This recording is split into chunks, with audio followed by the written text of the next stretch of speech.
guys, and welcome back to my channel. For those of you who don't know me, my name is Christina and this is my travel channel. Today we're not going anywhere. We're actually going to have a little chat about my experience in Greece, where I spent a couple weeks earlier this year with my dad. And for those of you who have not watched the last 3 vlogs, we went and visited Athens, and then we went to see 2 islands in the Aegean Sea, which were Milos and Paros, and we had an amazing time.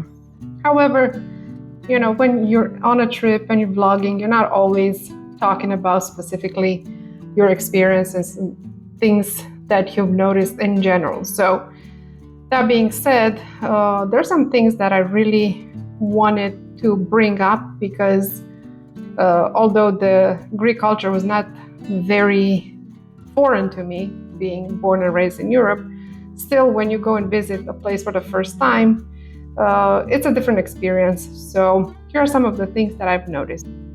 Before I get to the 7 things I want to talk about, I just want to put out there a quick disclaimer. This is not supposed to be a guide about Greece. There are a lot of wonderful things like beautiful beaches, nice scenery, great food. I am not saying that those things did not impress me, but I think those are kind of expected for everybody that has heard about Greece. You know that Greece has those things. They're just some things that I noticed and I thought they were worth mentioning. Number 1, the alphabet. Now, I always known that the Greek alphabet is not like the Latin alphabet. If anything, looks more like the Cyrillic alphabet that Slavic countries use.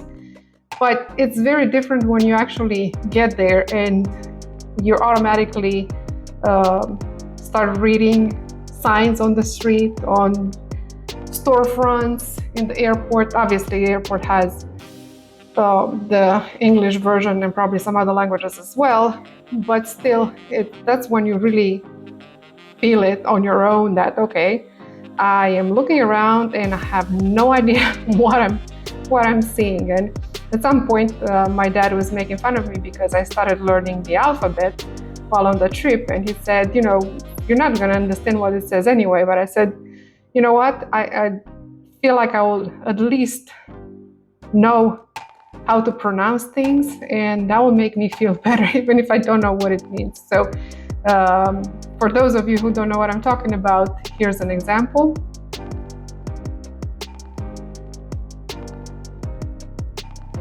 So yeah, that's the first thing that probably everybody notices as soon as they get there.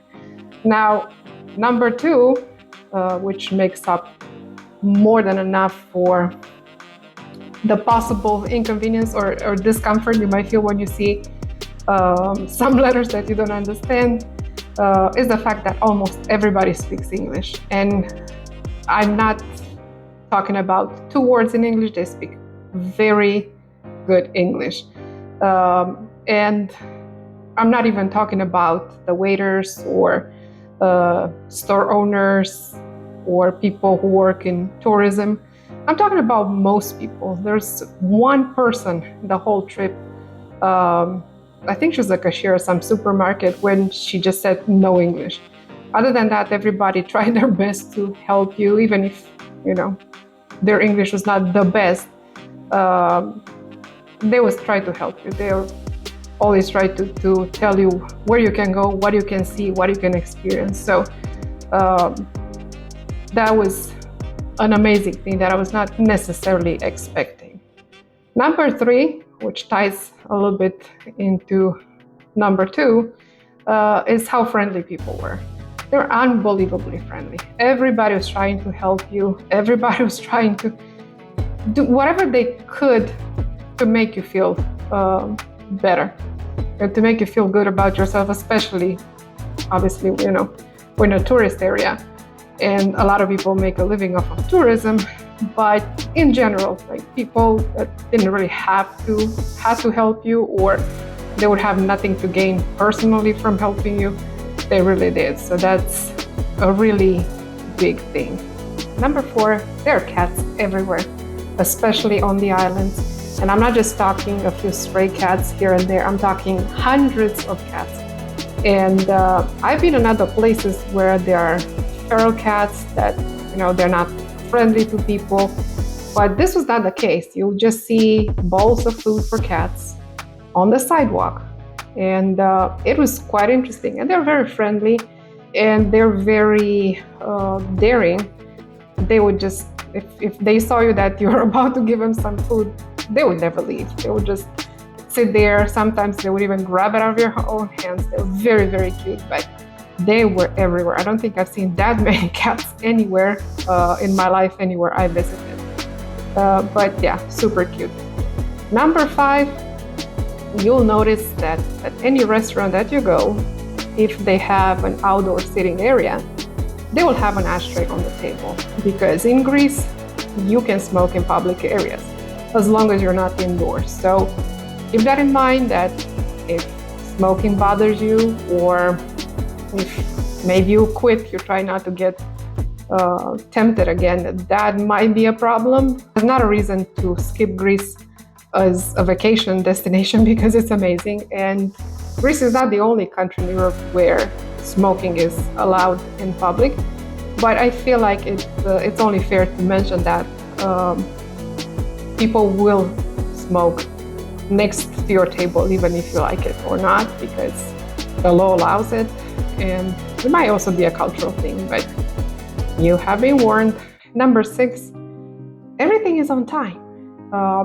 I was born and raised in Romania, and I'm not saying that all Europeans have a problem, or some Europeans have a problem with being on time for things. But from my experience from seeing other countries, Greece was extremely on time. I have not seen one bus being late, not a ferry boat. Everything left and came on time. The ferry boat we took from Paros back to Athens left a little bit later, but not because it arrived later. It's because there were a lot of people and there were a lot of cars. Because yes, these ferries are so big, you can actually put cars and even semi-trucks inside them. So it took them a little bit longer to load. So they left maybe 4 or 5 minutes later, but the trip was 4.5 hours. So it really didn't matter. I don't even know. I don't remember if they actually made up for that time or not, but it was really not an inconvenience. And number 7, the attitude that waiters or shop owners or anybody who could possibly sell you something has. Most places you go, if you go into a store, you'll feel sometimes obligated to go and buy something. In some restaurants, you feel like, oh, I have to order one more drink, or I have to. This is not happening in Greece. In Greece, everybody is very nice, like I said, very helpful. But if you go to a restaurant and you order dinner or drinks, whatever you order, they'll even bring you the check right away and put it on your table. It does not mean that you have to get up and go. It does not mean that they want you out of there. It just means that you order what you ordered. And then if you need something else, obviously, you can just call your waiter and they will be more than happy to place another order, whatever you want to order additionally. But they will not try to push you to order this and order that, and always every 5 minutes try to be in your face. So I really enjoy that. And the same thing in the stores. You go in politely, you'll be asked if you're looking for something specific, they will help you find whatever you're looking for. But if you just say, hey, I'm just browsing, they'll say, okay, not a problem, I'm here, let me know if you need something, and then just go about their business. So that was something that I was literally not expecting, because especially in the tourist area, you think everybody's trying to sell you more and make you spend more money. I did not get that impression at all. Okay, guys, so these were the 7 things that really caught my attention when I was in Greece this year. If anybody has more that they want to add, please put them in the comment. If anybody that's maybe from Greece and thinks that I misunderstood some things or they want to correct me, I would be more than glad to hear your comments and read your comments. Also, a shout out to all the wonderful people that I met in Greece. And I will definitely not forget this vacation, and I really hope to be back soon. Bye, guys. Thank you for watching this video. If you enjoyed it, please give me a like, leave a comment, and also don't forget to subscribe to the channel if you enjoy the material that I post.